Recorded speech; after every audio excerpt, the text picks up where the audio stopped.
Just over half of Republicans do not believe President Donald Trump bears any blame for the Wednesday riot at the U.S. Capitol that resulted in the death of 5 people, according to polling data released on Friday.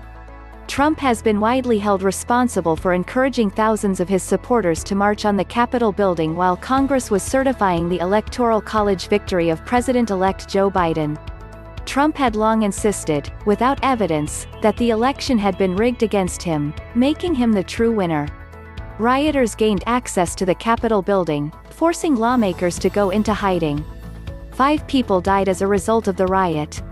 In the aftermath of the riot, a number of lawmakers called for Trump's removal from office.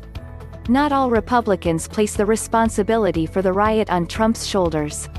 According to Friday's PBS NewsHour Marist poll, 51% of Republicans believe Trump is, not at all, to blame for the event. Only 3% of Democrats polled share that opinion.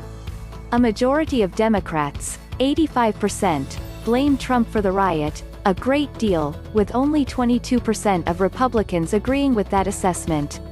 Newsweek reached out to the White House for comment. During a Wednesday address at a Stop the Steal rally in Washington, Trump told his supporters that Republicans who had agreed to issue formal challenges to Biden's certification needed their support. "We're going walk down to the Capitol, and we're going to cheer on our brave senators, and congressmen and women," Trump said. "We're probably not going to be cheering so much for some of them because you'll never take back our country with weakness. You have to show strength, and you have to be strong." Trump called for an end to the riot in a since-deleted video posted to social media on Wednesday, in which he told the rioters they had to go home, but also that they were special people whom he loved. The video also repeated Trump's claims that he had won the election. However, Trump did not make a statement explicitly condemning the violence at the Capitol until Thursday. "Like all Americans, I am outraged by the violence, lawlessness and mayhem," Trump said in a video that was removed by Twitter. "America is and must always be a nation of law and order," Trump added.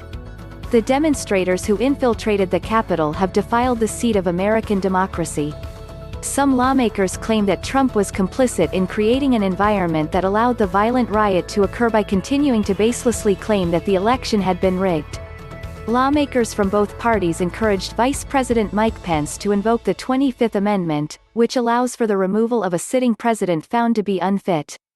Illinois GOP Representative Adam Kinzinger said in a Thursday video posted to Twitter that Trump had invoked and inflamed passions that only gave fuel to the insurrection that we saw here. "It's time to invoke the 25th Amendment and end this nightmare."